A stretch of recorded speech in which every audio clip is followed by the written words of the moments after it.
Welcome, welcome, my dear listener. Oh, I am so excited for today because we are cracking open the celestial blueprint for 2026. And it is custom tailored for you, the visionary, the revolutionary, the one and only Aquarius. Oh, I cannot wait to get into this. Mhm. When we look at the sky energies for 2026, we are really focusing on that huge transformation of the year. Huge is the word. It is Saturn, Jupiter, Neptune, and of course your ruling planet Uranus.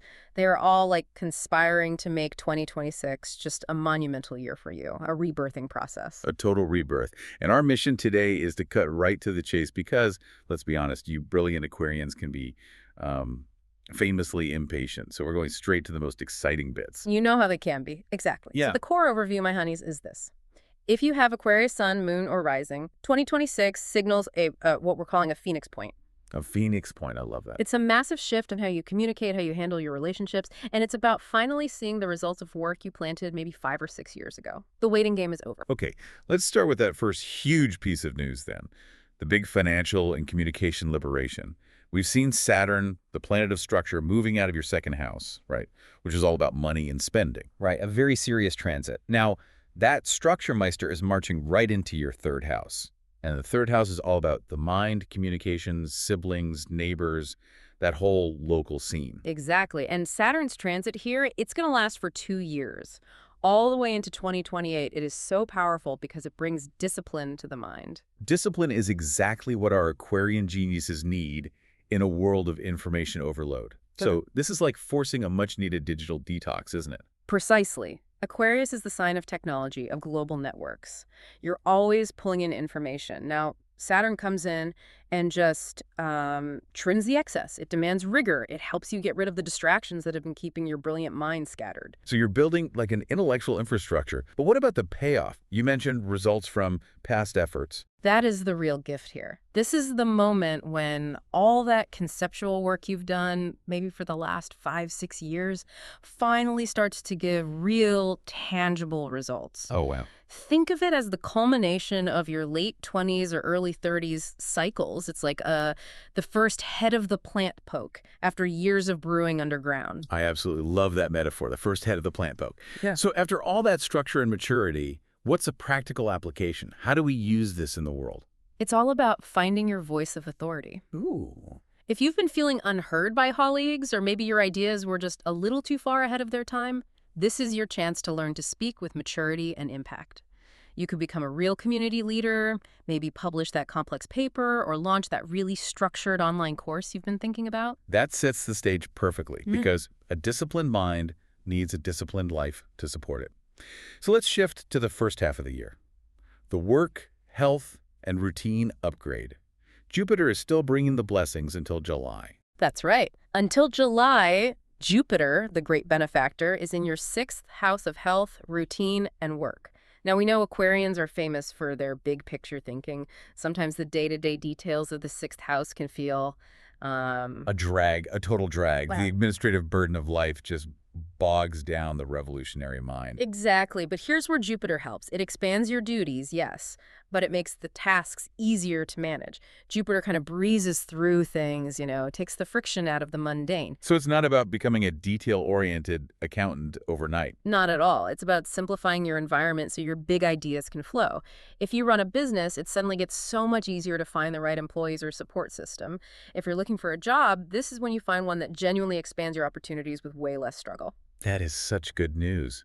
And what about the health side of the sixth house? I know a lot of Aquarians are into holistic health and future tech, but maybe struggle with consistency. That's where the magic is. Jupiter makes positive habits more enjoyable, not restrictive. So it's suddenly easier to stick with a new exercise routine or get into those supplements you've been researching.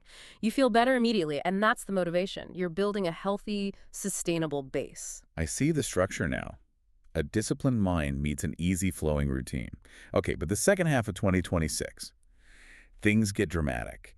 Let's talk about fated relationships and identity transformation. This is truly massive, my dears. The eclipses are intensely activating your first house of self and your seventh house of partnerships. A foundational relationship cycle then. And from July onward, Jupiter moves into Leo and right into that seventh house. That's right. Jupiter in the seventh brings opportunities, expansion, new people walking into your life, or, existing relationships could suddenly level up. It's all about beneficial partnerships. But the real story is Pluto and the North Node, and they are all about your first house, which is you. Precisely. Pluto is already in your first house, forcing this deep reconstruction of your identity. The North Node, your karmic path, is moving there too. This means that if you want a real, lasting change in your relationships, the growth has to start in your first house. So if you're unhappy with a partnership, you stop demanding they change and you become the change you want to see. That is the core theme of this transformation. The key to success is looking inward. You have to figure out who you are before you can really engage with who they are. But wait a minute, that sounds incredibly stressful because Jupiter in the 7th is going to oppose Pluto in the 1st around the summer. Yeah. That can bring conflict, right? It can. That's a critical question. That tension, Jupiter opposing Pluto, it's a necessary clearing. It's the universe forcing the contradiction to the surface. My opinions versus your opinions. My goals versus your goals. An energetic pressure cooker. Totally. But the way to manage it is to remember that the opposition is forcing you to clearly define your boundaries and your power first. It clears the path for a much more authentic relationship down the line. That's a serious transformation. Okay, let's talk about something that speaks directly to the Aquarian genius. Creative flow and the digital realm. Uranus, your modern ruler, moves into the 5th house of creativity and fun at the end of April. That's a massive 7-year cycle. And what's so fascinating here is the liberating, just electrifying effect this has on your self-expression. The 5th house focus will be new, exciting, and maybe less materialistic. It's a time for bursts of inspiration, the kind you can't really measure right away. Sudden flashes of genius. Yes, applied to art, or romance, or just pure fun. And this innovation, it ties right back into the structured communication we talked about in the 3rd house, doesn't it? Yeah. Saturn demanding discipline. Uranus providing the shocking idea. Absolutely. Uranus in the 5th creativity harmonizes beautifully with Saturn in the 3rd communication.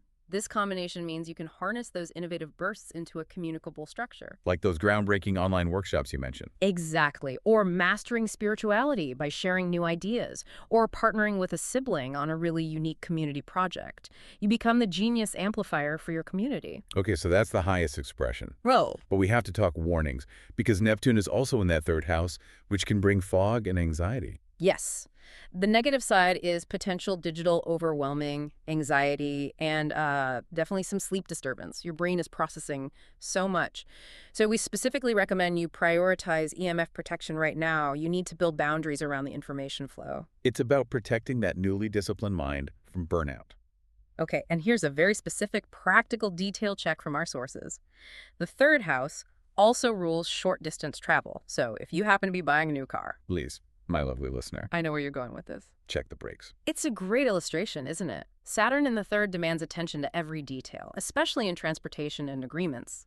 The universe is saying, don't just float, pay attention to the grounding mechanisms. So if we pull all these intense shifts together, the discipline, the routine, the identity shifts, the creativity, what's the big theme for our Aquarian friends?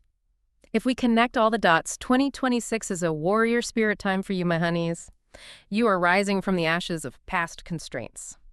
It's that genuine phoenix point we talked about. It's not about death. It's a powerful rebirth that requires you to become your own superhero. Wow. A time of massive transformation and long-awaited results. It's going to be a phenomenal year for the revolutionary Aquarius. My nice-hearted listeners and plenty of positive energy. Next week or month, your Aquarius is waiting for big surprises. To not miss it, please subscribe to our channel called What Do Stars Say? And if you enjoyed this interpretation, like it and share a comment with us. Don't be shy.